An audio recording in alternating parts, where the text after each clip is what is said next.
Oh, recording? Okay. I've been reading Diary of a Wimpy Kid since I was in 3rd grade. I'm now in 5th grade. The first one that I ever read was Old School.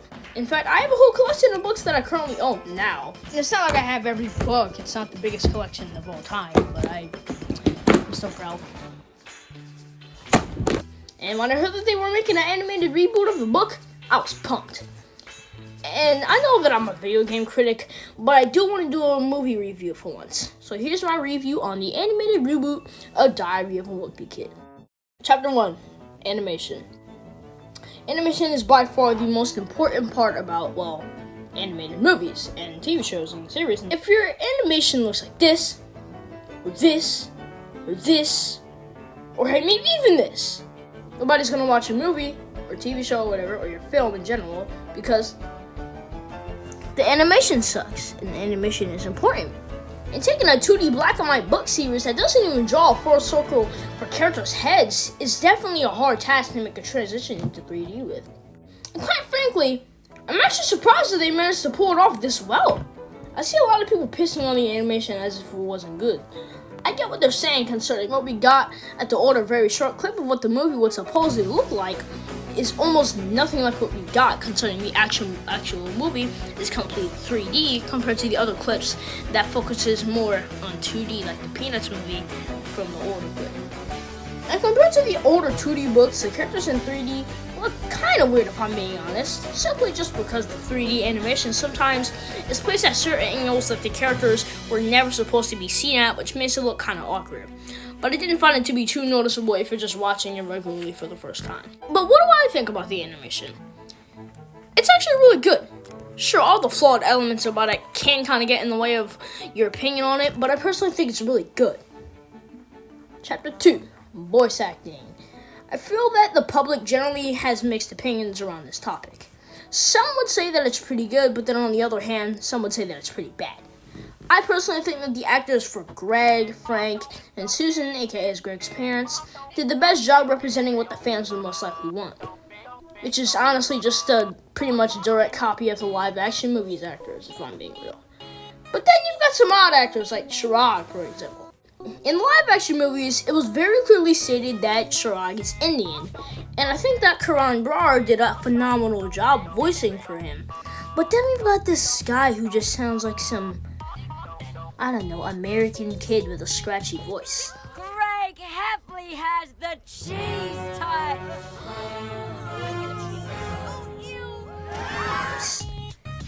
And while it's not stated in the movie that he's Indian, I still think that it would have been a good choice to choose him as an Indian actor and just, I guess, maybe state that he was Indian, even if, you would change that about it, yeah.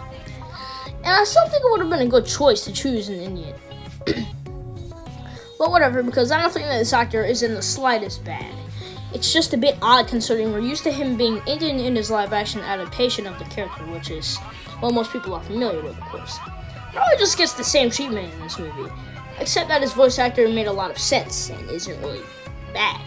It's not like Raleigh had a non-American accent in the live-action movie, so his voice actor isn't bad in the slightest, because it doesn't seem odd unlike Chirag's actor. I don't think it's as good as a live-action one, but that's to be expected in my book. Roderick is, I don't know what to say. Okay, I guess. I don't understand why they didn't bring back Devin Bostic from the live-action movies, considering his voice clearly hasn't changed in the past 11 years, if you just look at some of his newer movies. But I guess it would have been odd since nobody else in the live-action cast would be acting. I don't hate his voice actor, but it's just, I'd assume not what any fans had expected. So what do I think about the voice acting? I think it is, pretty good. While watching the movie, I never thought that the acting didn't sound good at all. I feel like the actors' performances for this movie are really overly hated. But yeah, I think they're pretty good. Chapter 3, Plot Changes in the Link. One of the first things that I noticed my first time watching the movie was that it wasn't even a full hour long. Including the full credits, it's only 58 minutes long. But if we're not including the credits, it barely even manages to get to 54 minutes. The original live-action movie was 1 hour and 33 minutes. And if we're comparing the two movies, if you could even call the animated one a movie, the animated one is decently short. And well, the reason that this short film / movie is only 58 minutes is because of the plot changes. So many of the things in the live-action movie and book just never even happen. They completely dumped the safety patrol situation, and the same thing goes for the wrestling match and the school play. And the whole situation of the new cartoonist is changed to make it seem like Riley's the bad guy, with him so-called stealing Greg's comic idea. Since in this movie, I'm not actually sure if the same thing goes for the live-action one, but in this animated movie, it stated that Greg is the one who made the Zooey Mama joke, and then Riley decided to, continue on with the Zooey Mama stuff, even though nobody knew that it was Greg's idea, apparently.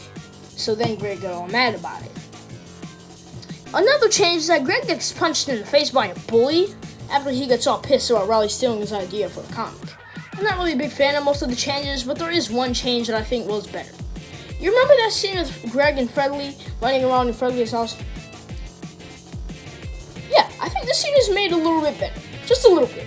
The house is a bit more ominous with a huge sitting room and the house being all brown and everything. And in fact, Fredley's mom is just shown for a little bit, like a few seconds, to show that Fredley's mom is also a weirdo. So what do I think about the overall changes with this reboot? Well, I think they're okay at best. Most of the time they would be better off without being changed, but they're really not bad in my book. Chapter 4, The Verdict. So what do I think about this movie overall? I think it's really good. I'd rate it a 9 out of 10, in fact. I think it's probably better than the original live-action movie. And it's definitely better than that overrated piece of garbage live-action Roger Gould movie. So just in general, it's pretty flawed, but it's still an incredibly enjoyable movie to watch if you're just a fan of the series. And also, now that I think about it, I shouldn't have even called this a chapter. This was really short. It was just a paragraph or two. So just pretend that I said that this was a page, not a chapter. Thank you guys for watching this video, and I will see you guys next time. I'm not really sure if this video is short or not. I'm going to expect it to be short because upon reading this script, a whole 20-paragraph script, I don't really think that this was very long. So don't expect for it to take too long. I can't promise it, but I don't really think that it is going to take too terribly long for a new video to come out. Well, I do have 2 other videos that are already scheduled, but those are not commentary-like videos. Those are just me playing a Sonic game. So, as I said before, I will see you guys next time. If I get copyrighted for this video, I swear to God... No copyright law in the universe is going to stop me!